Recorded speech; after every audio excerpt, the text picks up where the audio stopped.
Welcome everyone to today's Synergist webinar, Democratizing Ergonomics, How to Involve Everyone in Improving the Workplace. I'm Kay Bechtold, Senior Editor of the Synergist, the magazine of the American Industrial Hygiene Association. I'd like to thank all of our attendees for joining us today, and especially Human Tech for sponsoring today's webinar. I'm pleased to welcome Jeff Sanford and Ayla Yee as today's presenters. Jeff Sanford is Director of Consulting and Ergonomics Engineer for the Human Tech brand of Velocity EHS. He partners with companies to develop, manage, and sustain global ergonomics programs using software solutions for Fortune 1000 clients across a broad spectrum of industries, including food and beverage, automotive, aerospace, pharmaceutical, and steel. Ayla Yee, Senior Consultant and Ergonomics Engineer, facilitates the deployment of Human Tech ergonomics software solutions and conducts on-site workshops across global companies. She also performs musculoskeletal disorder risk assessments and redesigns workplaces. As a project manager, she both internal and external communication and expectations for software development and product updates. And now I'll turn the presentation over to Jeff and Ayla. Thank you very much, Kay, and thanks everyone for attending today's session. I'm going to share an application here. Let's get going.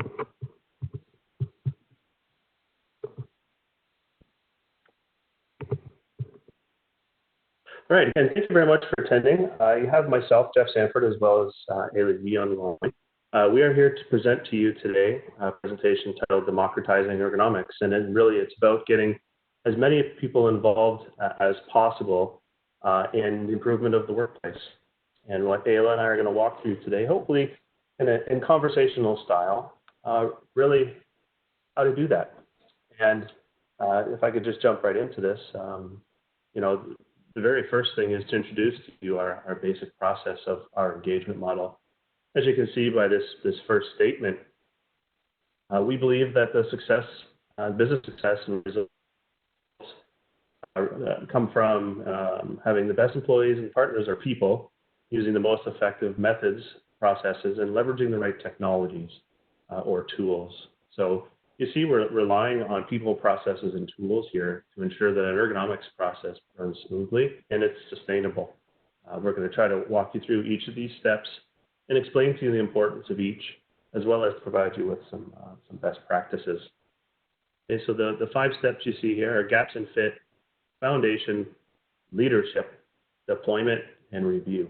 So we will go through each of these, share with you the keys at each step, but also, again, from our experience and best practices.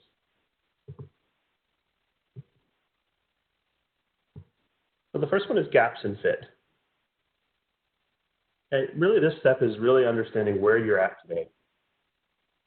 What are the reasons for you to be interested in rolling out an ergonomics process, or the why?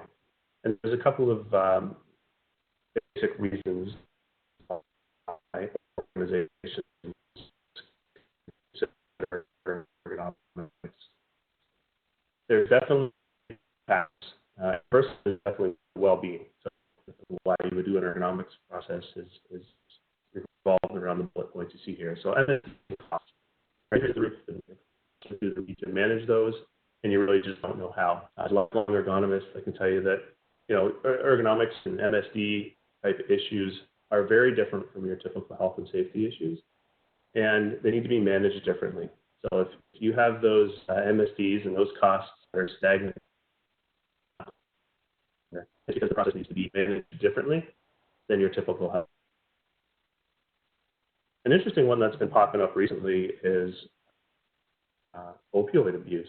There's research out there that's tying opioid abuse to musculoskeletal disorders. So obviously there's some extreme value in our well-being if we take care of our employees at the workplace to avoid opioid abuse. Next is absenteeism, so just avoiding absenteeism altogether. And lastly, turnover. So those are definitely tied together. So these are definitely the impacts and the why with regards to well-being. Next is business performance. So ergonomics can definitely have an impact on business performance. And you can see here from our graphs the various impacts that they can have. So first is stock market value. So what we find with companies that have really strong health and safety and ergonomics programs have a higher stock value. Okay, we have sustainability. Sustainable organizations put a value on ergonomics.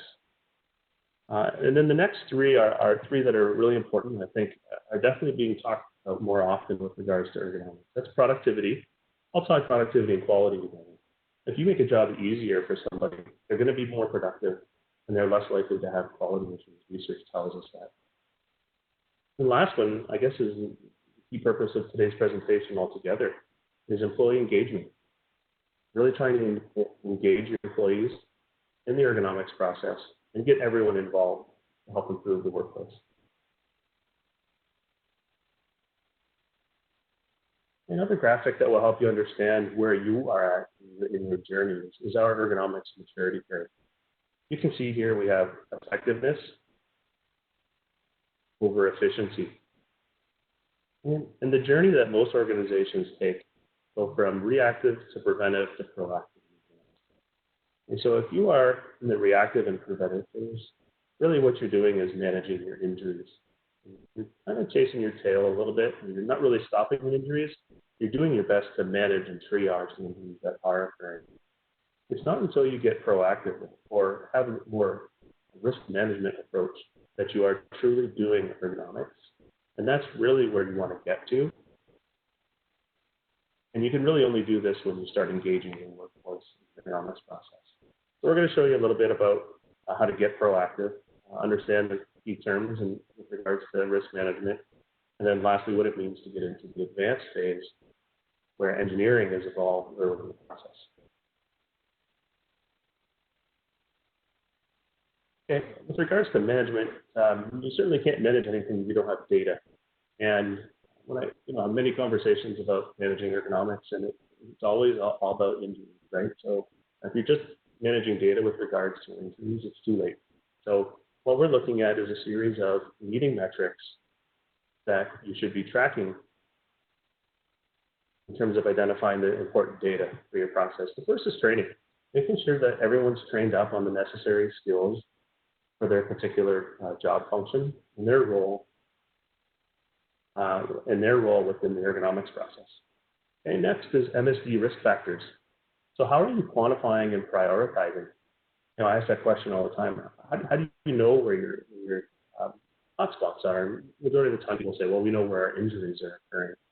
What we want to know is where you can quantify the risk and prioritize and be able to compare where the potential injuries are. Next is direct causes. So once you identify the risk factors, what are causing the high force and what is causing these awkward postures? Those direct causes are extremely important. Getting you to the next step, which is the improvements. Getting people involved, so the employee engagement, track employee engagement. How many people do you have involved in your ergonomics team, from your continuous improvement team? Who's your lead in your engineering department? And so engaging the entire workforce, right down to your associates, is extremely important, and you can track those. Obviously, we've talked about risk factors and identifying them.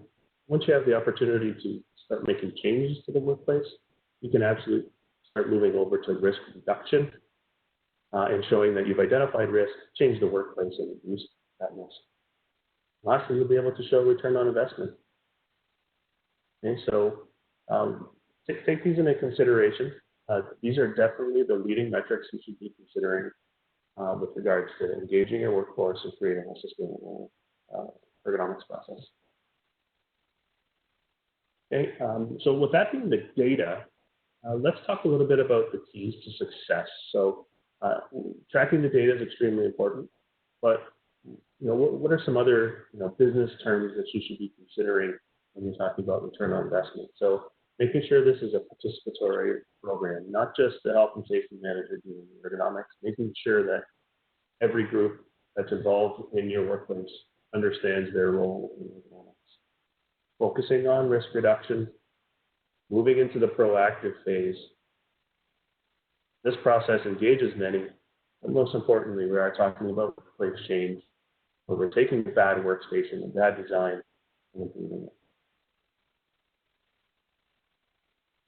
Okay, so that's a lot to take in with regards to gaps in fit, but you can understand how important it is to understand where you're at right now, comparing what you're supposed to be doing, which is a world-class ergonomics process, and then being able to build a bridge to fill in those gaps.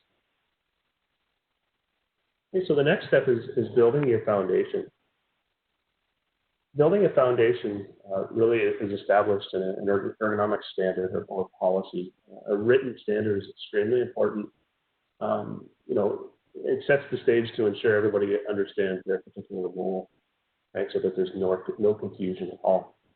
So you can take these into consideration when you write the standard. You want to talk about your minimum requirements, especially if you have multiple locations. If you are somebody that oversees multiple locations, you want to make sure each of the managers at the location know what the minimum requirements are, what the ultimate rules are, individual roles and responsibilities within each of the departments, those leading metrics that we talked about are common measures, and then the common tools and methods, so that if you have multiple locations, you can compare them apples to apples and see how each of them are performing. Now, it should be a written performance standard, and a guidance document typically goes along with it, so that each of the locations, an individual location, understands how they can be successful.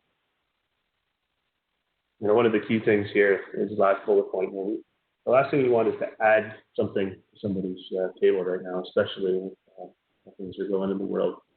Nobody wants more work. So what we do, and what you should be doing, is look where you can align your ergonomics process with something that's already done. So maybe it's the continuous improvement group, maybe it's a Kaizen type of environment. Find out where you can integrate ergonomics to similar processes so that you can use that to help achieve some of the results. And I won't read this slide to you, but you can see there's definitely a series of roles that you should define, and this will help you understand how democratizing ergonomics can help. We have a management sponsor all the way down to medical, and in between are groups of people that we will be able to engage to ultimately help push forward your ergonomics process. I have conversations all the time with health and safety managers, and they're always concerned that they have to do ergonomics. And I tell them, the best option is that you manage the process, and that you have others helping you. So this is how I'm defining roles and responsibilities to help health and safety managers democratize ergonomics. Okay, what does this look like in graphic? This is the support structure. Okay, so you can see from the bottom up, employees, managers, supervisors. There's a group there with engineering, ergonomics team, medical services, health and safety, the ergonomics process leader, manager, and ultimately the sponsor. What you're having is ultimately, when you get everybody involved, is that you escalate issues. So across the board, people are able to put up their hand and say, I think I may have an issue here. And you have subject matter experts to determine whether there is an issue, quantify that issue, and ultimately you get the delivery of solutions to your employees that put up their hand and said, there's a potential issue here. So that's the support structure. The training that I talked about earlier, this group is especially key with regards to skills training, how to do risk assessments, how to prioritize, how to change the workplace for the better using design guidelines. And then managers and supervisors and employees are engaged with awareness training, just enough to have them understand what a risk factor is and be able to put up their hand and say, I think there might be a potential issue. That's how, through roles and responsibilities and training, you can get everyone involved.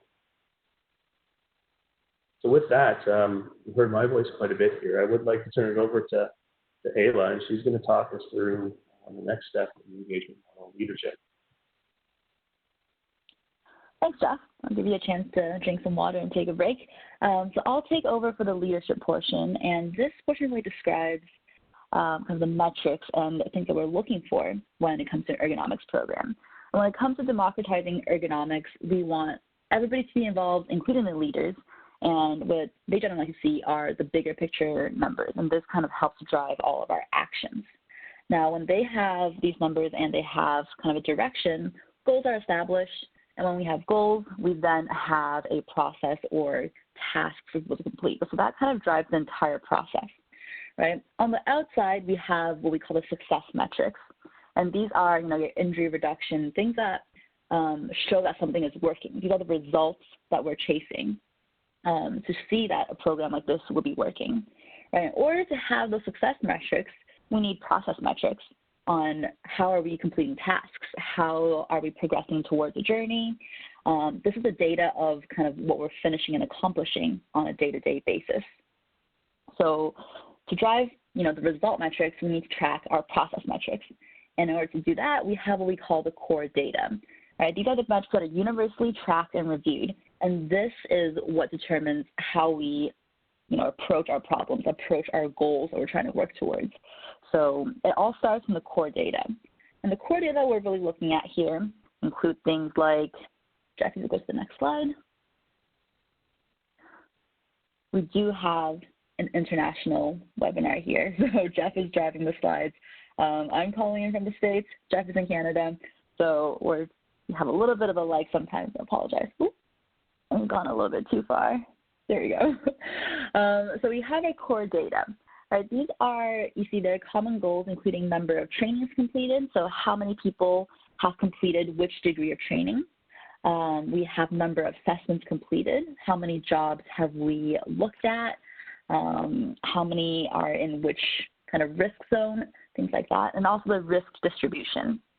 Right, so if you look at the pie charts, more or less in the middle of the scheme there, when you have a distribution of risk, like red, yellow, green zones, or some easy visual way to describe that, we have a clear track of which way we should be progressing. When we have, 30% of the jobs in the red zone, we know that the yellow zone should not be what we're targeting first. All right, so this kind of core data, these are the things that will drive us towards a process, which will in turn drive the end metrics and results like risk reduction. All right, if we don't know which jobs are ranked red or what the spread is at the workplace, it's hard for us to describe how we can get better or measure how we can get better. So core data like this helps drive the initial process. And then we have the process data or process metrics. All right, this is, like I said, it's kind of our roadmap to success. These are the tasks that we're completing every day to keep on track or attain our goals. Right, so things like numbers of improvements added, number of improvements completed, this is the stuff we can track to see how much we're doing to make our goal or realize our goal of reducing risk. It's really important here when it comes to the process is to add in a lot of detail. So the more detail we have there, the easier that we complete in terms of dates, who's completing them, what the priority is. So you can see there, if we have a lot of overdue improvements, that's when we need to jump in and see who is responsible for those and follow up with them. Right? If we don't have things like priorities or targeted dates, these often get lost because you guys probably know better than I do. We have 10,000 going on at the same time, 10,000 things going on. We have a ton on our plate. So depending in a little more detail here in our process day-to-day, it's easier to evaluate where we're getting caught up and what we need to do to get better.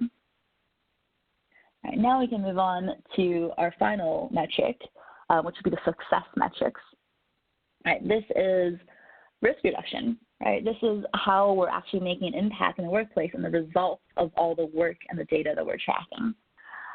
Things like monthly targets achieved of how many points of risk are we taking away from each job? Do we have any injury reduction or prevention data, things like that? This is the ultimate results that people will see and will show the success of a program like this.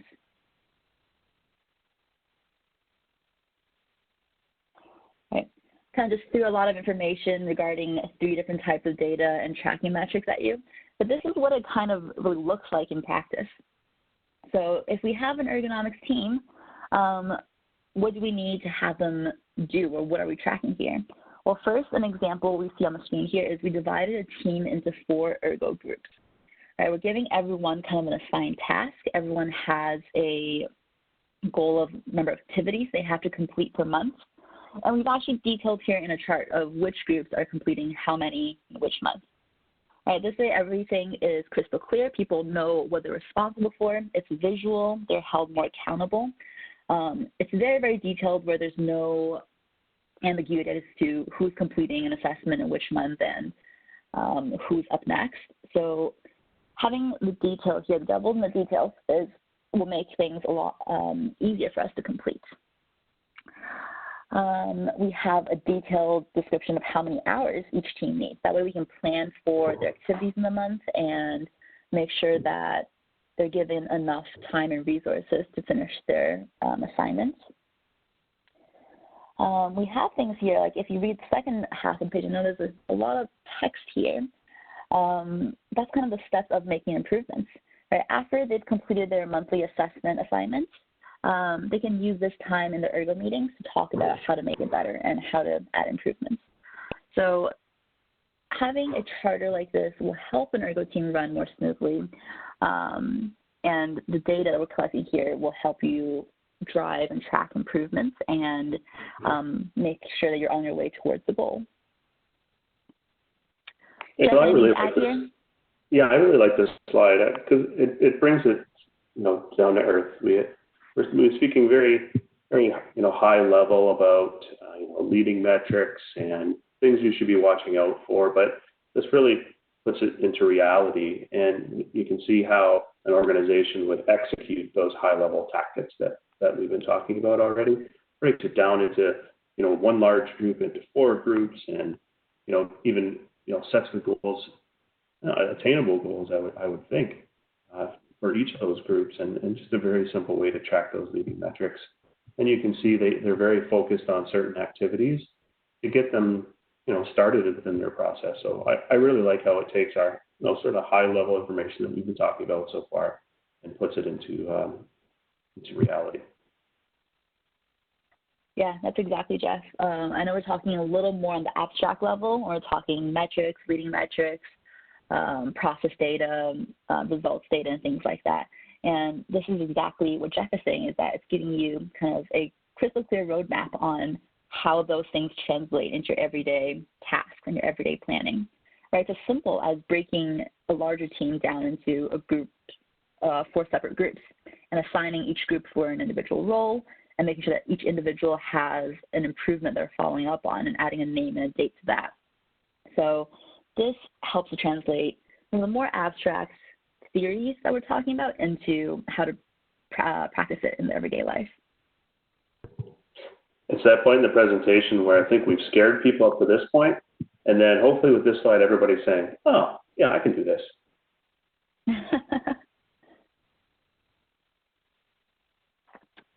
Okay. Deployment. All right, this is probably what a lot of you have questions about, is how do we deploy something and involve everybody in it? The way we approach ergonomics is we think of it as a process and not a program, right? It is definitely in some ways, there's some aspects of it that will be a program, but we'd like to think that it does not have a definitive start and end date, right? I think of it as a process. It's kind of like cleaning my house, right? Don't just clean it once and call it done because everything is set and good to go. I do it once and I look at ways to do it better, and I have to do it again next week because things are always changing. We always want to go back and improve things. I take out the garbage once. It doesn't mean that I never have to take it out again. We're always looking to fix things and improve things, and there's always continuous ways to make things better. So we look at it as a process, and we try to embed these different parts, like I said earlier, into maybe programs you already have. Right? We have the find it, fix it, check it, sustain it, the PDCA cycle, modified a little bit. So plan, do, check, act, and we like to involve the entire crew in each of these phases, including finding, fixing, checking, and sustaining. First, we have to find the problems. Right? We have to find where our key issues are. This is an example of an engagement tool. So this helps us find very simple but very prominent risk factors in the workplace. Right? Having a checklist like this really helps not only to find issues, but helps get everybody on the same page. As much as I would like everyone to go through an ergonomics course in college or to take ergonomics training, I know it's not practical in everybody's workplace. So something like this will help, just a simple checklist will help everybody know what they're looking for without extensive training. Right? You don't have to go through 4 hours of training to understand that wrist, overhead reach, and horizontal reach is bad for you. So a simple checklist like this gets everyone on the same page in terms of what they're looking for. They know that these are bad for ergonomics and their risk factors, and they can try to identify these things on their daily jobs.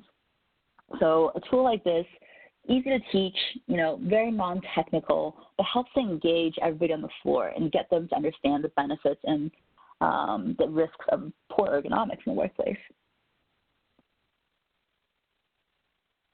All right, next up is fixing it. All right, so we found the problems with a simple checklist like that, getting people more aware of ergonomic or risk factors that relate to musculoskeletal disorders. Next up, we're making simpler improvements, right? Like a simple checklist that we're doing our simple assessment on, we want to make really rapid, simple improvements. So things like just adding handles, things that don't require a ton of design or a ton of money, just so that they can relieve themselves of some of the really prominent and commonly seen risk factors, like bending over to pull a cart. Right? Simple things here, right? Things that people are used to doing every day because they've seen it being done that way from whoever was taught them, people who are trained to do a certain way, or equipment that's always been there, getting them to look at it a little more critically to make simple improvements like this, where they no longer have to reach between shelves to retrieve the correct size ring, and they're all now organized and displayed where people can retrieve them in a more neutral posture. Okay. Another example here. It's also super important for these simple improvements to be made because they're quick, they're usually less expensive, and that's what everybody wants, is a lot of impact and a lot of risk reduction, but not spend a lot of money.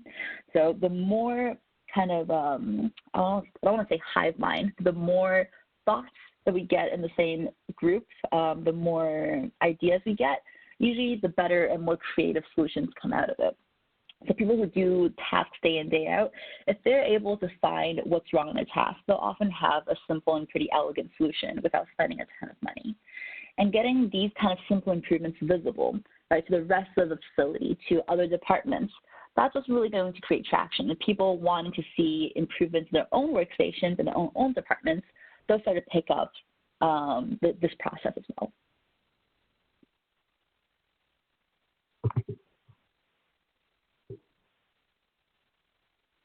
So those are excellent examples of being able to find it and fix it. And you use the word traction, Ayla. I mean, we've seen it where this creates like legitimate excitement for the process. And that goes back to ergonomics being a win-win for the company, but also for the employee. They become a part of the improvement process. They're seeing these high-impact, low-cost solutions being implemented. The organization is obviously all for it. We can fix big problems with very little money. You're really tapping into the creative side of your organization as you identify these small issues and then fix them with improvements that have a big impact on individuals. Okay.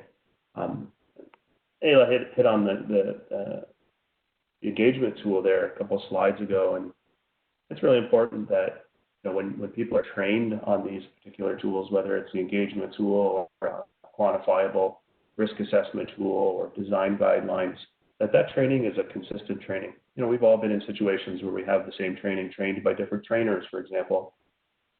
You get a different experience. So, with the use of technology, there's e-learning modules now that will provide a consistent training across the organization so that people that are going to be doing your risk assessments are trained in the same manner, trained in the same content. Going along with that, our standard ergonomic design guidelines. I think this word I use is demystifies ergonomics, right? So everybody gets a little wary about ergonomics because you're dealing with people. You have shorter people, you have tall people, you have females, you have males, and people get confused as to what exactly they should be doing with regards to picking heights and reach distances. So it's important to have standard ergonomic design guidelines. These design guidelines can go out to engineers. They can go out to your continuous improvement people. They can go out to the people that design the racks in your organization at your location. So as long as the numbers are consistent and everybody understands them the same, you'll be able to accommodate the majority of your workforce. Okay, here's a few examples just to get you an idea. So if you have an organization that has reaching problems, horizontal reach, you walk by a person that's loading a pallet of material, and you walk by and you think, oh, maybe that is too far. And measurement-wise, it reaches to 24 inches. What you can do is reference your design guidelines to say what should that reach distance be optimally. And in this case, it should be less than 15 inches.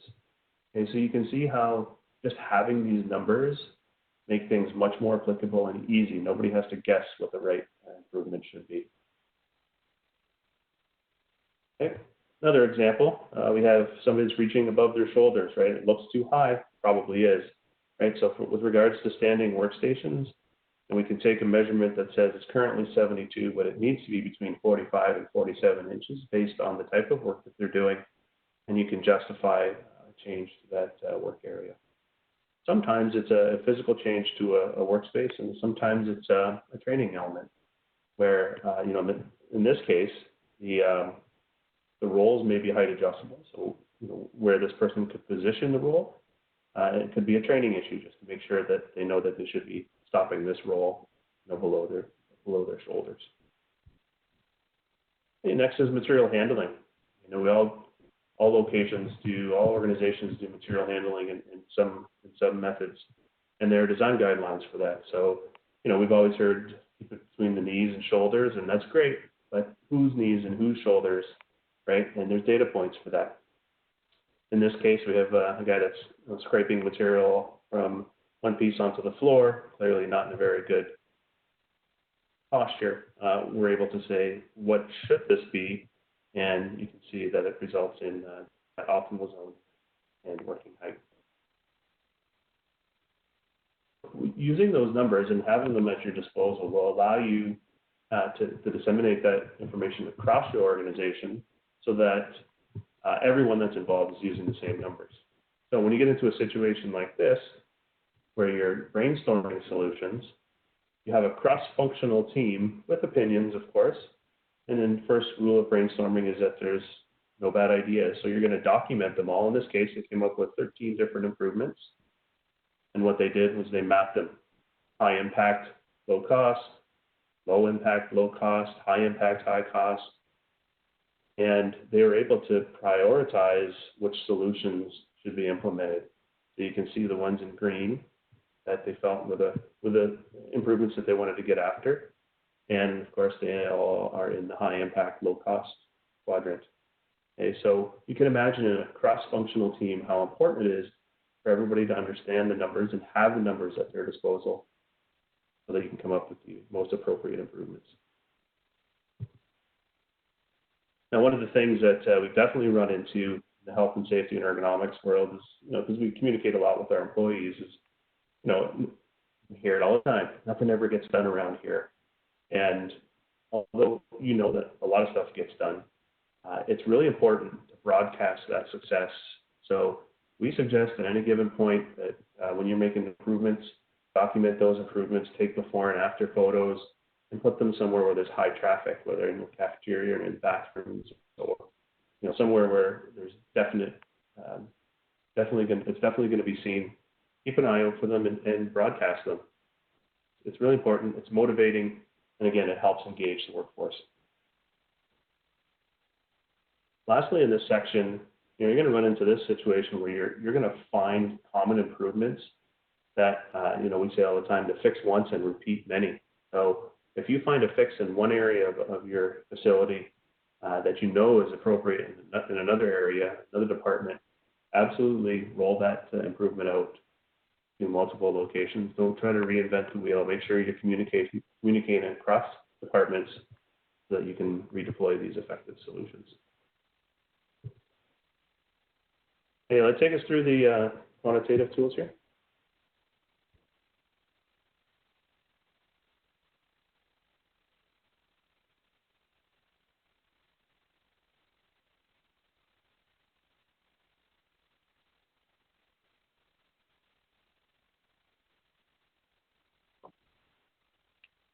All right. Sorry. I may or may not have been muted. You were muted. Start over. Quantitative tool. Quantitative tools. I was actually just touching on a question that somebody asked while you were describing the design guidelines, and that is, what is the standard used to define the specific numbers? So numbers and design guidelines all come from the North American anthropometric data. So that's data of the human body, a lot of measurements taken from live humans in North America and taking the average and percentile from that. So the ranges given there will suit the working population in North America based on the body measurements that we do have in that. So that's where those numbers came from. We also have data for that for other parts of the world, including Europe, Asia, and South America. Okay. So now we also had a question on what is an accurate way to measure risk factors. Right, so I mentioned a checklist earlier. That's kind of the rudimentary way to get everyone involved and to kind of spread the word, so to say. There are several more intensive risk assessment methods, right? Most of them are observation-based. Now, they are slightly subjective based on if anybody who's done a observation-based risk assessment, they're exactly that. They're observation-based, so whoever's looking at it kind of has the final say of what that is ranked. Right? We're trying to do the best, and we're trying to assess everything based on what we know, but it always depends on what people are seeing. They are a little bit time-consuming as well, so they take a while to complete, some longer than others, and it really varies based on skills and experience. Right? So in our office, we have a ton of certified ergonomists who consult, and they do these assessments day in, day out.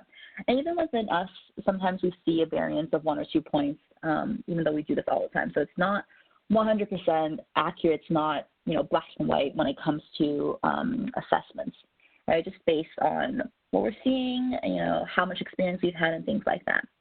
So if you are using a quantitative tool, it's a little bit more difficult to quantify risk reduction. Right? That's kind of the check it portion of our find it, fix it, check it, sustain it. That's also sustaining to make sure that we're all doing things consistently. So how can we quantify risk reduction effectively? Well, first we need to take good baseline metrics and baseline assessments of how much risk there is. So just going to play a quick video on our screen. If we were to assess this job, if we're counting duration or frequency, it might differ a little bit based on how we're counting it. The postures, we might describe it slightly differently. One of us might describe it as arms raised above shoulders. One will say arms raised 45 degrees above shoulders. There's a little bit of subjectivity when it comes to that. But if we're using assessment methods that are more technology-based, so Jeff will play the next video, we see a couple of lines on our operator here.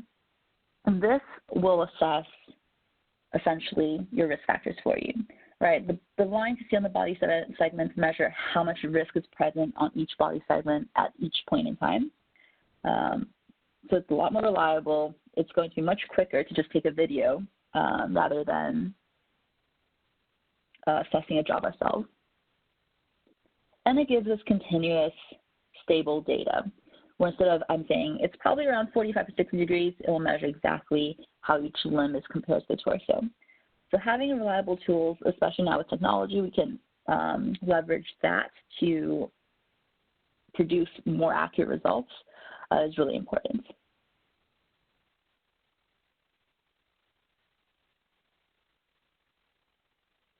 Okay. So with the accurate baselines, we can then produce accurate risk reduction information. So after we do a baseline assessment, as you see here, we can produce a score. We'll have photos and videos to kind of prove what we did. We add some improvements in, and that's when we can do a follow-up assessment after we've kind of added our improvements and implemented a couple of fixes. We can go and review our assessment to make sure that we are indeed reducing risk in that particular workstation.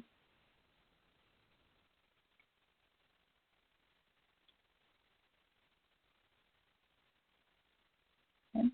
Some benefits here. It takes us beyond the human eye. I kind of alluded to this a little bit earlier where we're no longer guessing how at risk each body part is. It's giving us a high fidelity risk assessment just by identifying the body parts on the screen and tracking where they are at all times. Instead of counting, 1, 2, or 3 times we're seeing a posture, it will tell us at what percentage of the time it's at what degrees, and that will eventually reduce down to a much higher fidelity assessment. It's still easy to use, right? We are adding in just a video and a couple of inputs when it comes to forces, and the analysis that comes out is much more detailed and it's more automated. So overall, it should take you less time to complete an assessment like this with video tools. The program we use is what we call our dance tool, and it's a computer vision system. Jeff, anything to add here? Yeah, I think this is one example of technology. And again, going back to the whole topic of today's conversation, it's engaging the workforce and getting everybody involved. Various technologies out there will do that. I mean, there's a lot of technology out there that will help engage employees, get them involved in risk assessments, and it really is about making it easier for the groups to conduct those risk assessments and collect data on what is troubling the employees. So the easier you can do that, we've been finding that organizations are embracing technology. They've been challenged too by their leadership. So there's arms out, ready for organizations are ready to embrace technology. So use that as a tool to engage the workforce and get them involved in the ergonomics process. Yeah, I think you hit on a good point here, is really trying to leverage technology and use it to your advantage.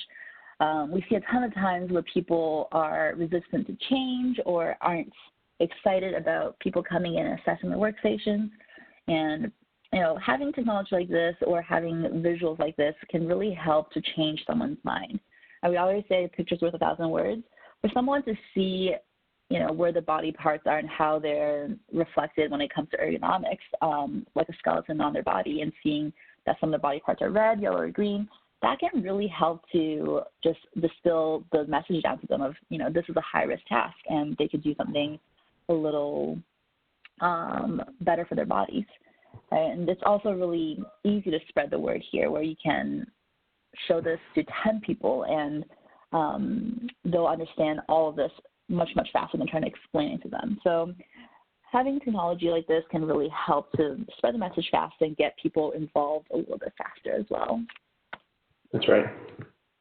And we're showing you one example. I mean, wearables are out there now. I mean, we haven't dived too far into that, so we're not sure exactly how positive an impact those are, but they're out there. We're hearing from our customers that they're trialing them. Exoskeletons is the other technology that some organizations are embracing. And we wanted to make sure that we shared with you is a piece of the technology that helps engage the workforce. Awesome, thanks, Ayla. This brings us to the last couple of slides. It kind of brings us all together in a quick review. Ayla went through this slide earlier, and I wanted to make sure that I came back to it because I think it's really important in the sense that it brings together everything that we talked about inside the engagement model. The engagement model, I hope, drove to you that there's steps that you need to take to prepare the organization before you deploy. Deployment is one of the last things we do, and there's a lot of preparation that goes into the process before you deploy to make sure that it's successful. I mean, it's about planning, and this slide brings that all together in the sense that it helps you understand what you're planning for. It's about risk reduction, and it's about activities. So you can see the targets here that Ayla talked about in the success metrics. You're obviously going to be working towards risk reduction, which is going to get you to your goal of reducing injuries. Things like number of people trained, number of assessments completed, number of improvements implemented, and ultimately risk reduction will get you to that goal of injury reduction. But also, hopefully, we've explained the steps necessary to get a lot of people involved in the process. Okay, so bringing it all together, we hope we've established for you a common language which equals a common understanding across your organization, how important it is to enact the engagement model of first step being gaps and fit, understanding where you are and building that bridge to where you want to be, establishing a foundation, which is a written program so that everybody understands their roles and responsibilities, getting leadership to put up their hand and say, we support this, by having them understand the importance of the leading metrics that you're going to be tracking, and then deployment. So deployment can be any different ways. We hope that, Ayla and I hope that we showed you a couple of different ways to be able to deploy this, but it's about risk identification, risk reduction, and trying not to invent something new, but integrating ergonomics into processes that you currently have within your organization.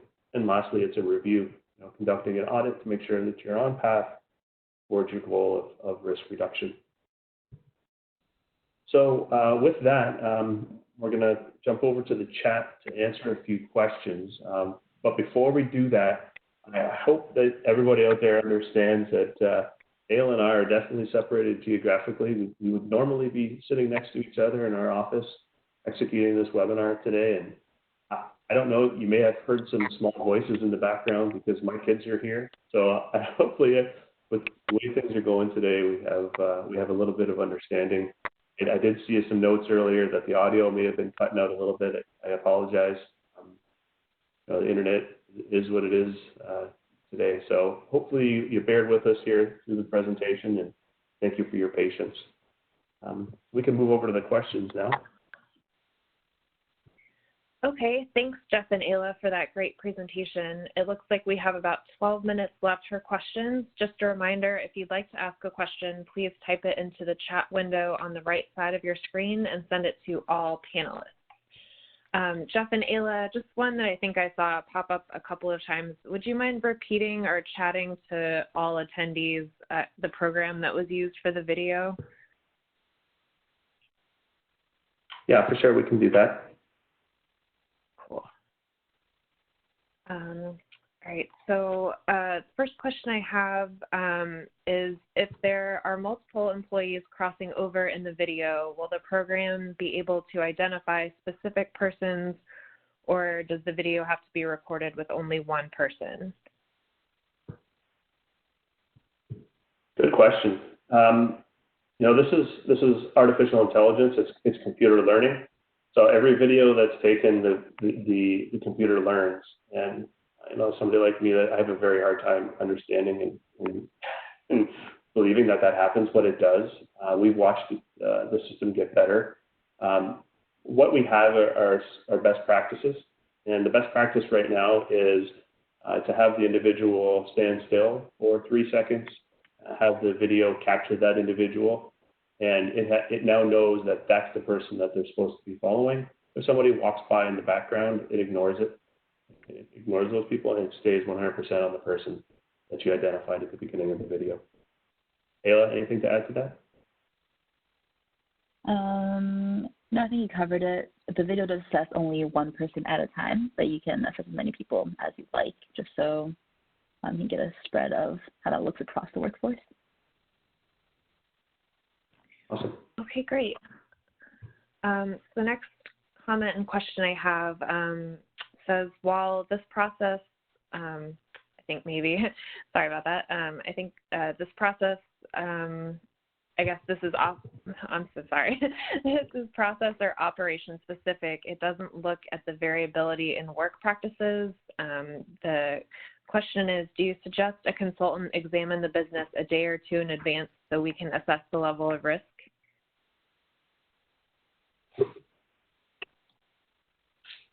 Yeah, I can take a stab at this first. Yeah, I think there's probably two parts to that, where it does only look at a specific, say, workstation or a task or a process. And that's kind of what we're targeting in terms of risk reduction, right? Even if there's a lot of work variability and variance and they work at several different stations, if there's a high risk at one station, that's going to impact them ultimately.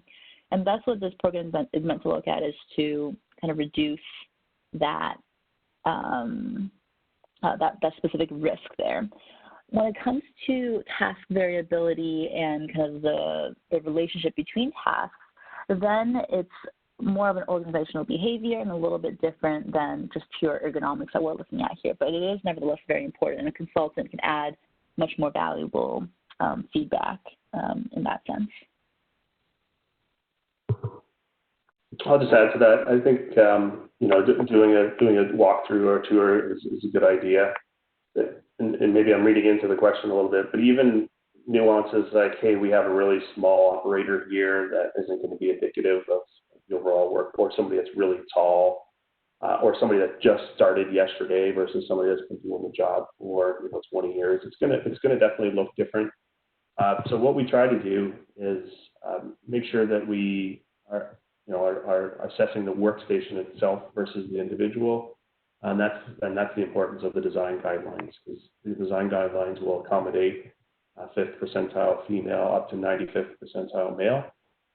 So if there is a nuance in the assessment, as I said, it's somebody tall or short or brand new to the workstation, we can always fall back on the design guidelines to tell us if the workstation is designed properly. Okay, great, thank you. The next question I have is return on investment reflected in the dashboard?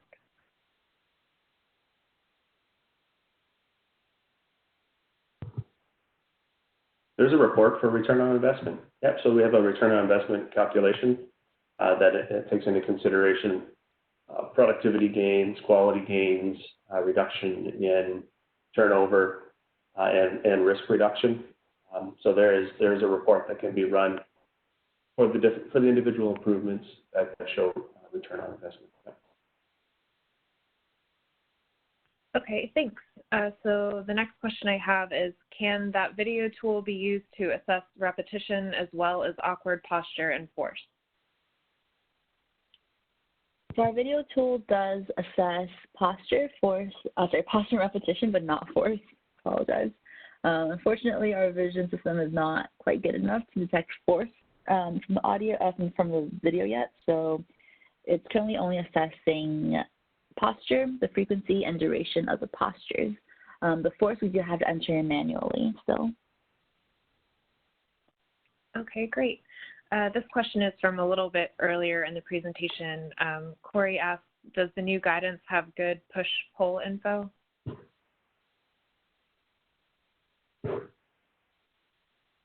The push-pull info, there's two areas that you can assess for push-pull using the Snook and Sorella tables built into the system. But there's also design guidelines that you can refer to as well. So we typically have two ways that you can define an issue. One is through our risk assessment, the Snook and Sorella tables specifically for push-pull, but then there's also force design guidelines that you can refer to tell whether you are within specification or not. Yeah, and to add on to that, the Snook and Sorella tables are for the two-handed push-pulls, so you can assess it that way. The design guidelines, there will be information on both arms, so both-handed or single-handed force information. It just needs to be interpreted a little bit. It's not a direct saying you can push or pull this amount. It varies on the height, the application style, and location of the arm. Sorry, Kay. Oh, no worries. Thank you, guys. So my next question is there any opportunity here for a training video or CBT for our operators? Yeah, as a matter of fact, the qualitative tool, the engagement tool that Ayla talked about earlier is the awareness level training. So there's two things that could be at play here. That hit list or engagement tool that Ayla talked about is in CBT form. So there is a training for your employees. I know, and this may be in reference to the video capture itself. We have talked about using that as a training tool because it is extremely visual, and it's obviously you can see the red, yellow, green as somebody works. So it's quite easy to show, what two different ways to do a job. If there's two different ways, which one is better than the other using the motion capture technology. Okay, thanks. The next question I have is, what are your thoughts on a work hardening program?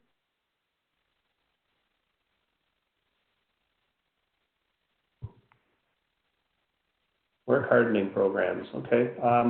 Yeah, as you can tell, our business and it really focuses on identifying issues in the workplace versus issues with an individual. A work hardening program can be good if it's run properly.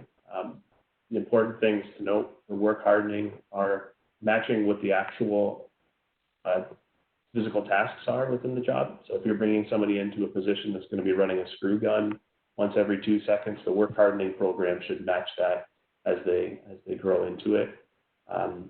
They can be good. It's like going to the gym, right? Everybody gets conditioned, or going for a run. You get conditioned in some way. A work hardening program is just conditioning for your employees before they get dropped into the shop floor. Yeah, to add to Jeff's point there, the work hardening programs, like you said, they do have their benefits, but they are individualized, right? You have to have one for each employee and make sure that they're assessed properly. It's, in my opinion, less effective because each employee has to be reached out to individually. Whereas if you remove a risk factor from workstation or make that easier, you automatically affect all the employees and all the people who have who touch it, who have interactions with it. So that's kind of the more direct way to reduce risk in the workplace. All right, thanks. I think we just have time for one more question. The next one I have is, what are the major limitations in collaboration and engagement of employees using technological tools? Ooh, very good. We mentioned a ton of ways for technology to reach people more broadly, but it is a double-edged sword because a lot of people are more tech-phobic and choose to stick with more traditional ways or aren't comfortable utilizing technology. So a big barrier we see often is adoption and people having a hard time adopting it, and that really is kind of more rooted in the change management of each project. Make sure that people can see the benefits of using technology and also giving them the right tools and resources to learn and to have an environment to practice to use it without any fear or difficulties like that. Tech phobic, eh, Ayla? As somebody that is tech phobic, that's me. Speaking from experience, if I can understand the benefits of the tech and it's easy to use, it's more likely to be adopted. Again, speaking from experience, if somebody puts a piece of technology in front of me, it better be easy to use. I better be able to see the benefits out of it quickly. And I think that's where you're going to get the engagement. If you can prove to your organization that it's easy, it gives you the results that you're looking for, I think you'll have better adoption quicker. Yeah, definitely spark that interest in them first, showing them the benefits, get them to kind of be a little bit invested emotionally or see the benefits, and then they're much more likely to learn to use it better. But also, again, just having a thorough training process of giving them a more safe space to learn and practice. Great. Thank you both. Unfortunately, that's all the time we have for today. My thanks to Jeff Sanford and Ayla Yee for their presentation, to Human Tech for sponsoring today's webinar, and to all of our participants. Our next Synergist webinar event will be held next week on Tuesday, April 21st, when Cordy will conduct a free online product demo of its industrial hygiene solution. You can register for this event at aiha.webvent.tv.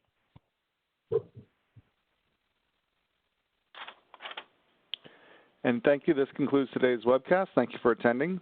We will send all registrants an email tomorrow with a link to the recording. While you're there, please visit the event calendar and sign up for the next webinar.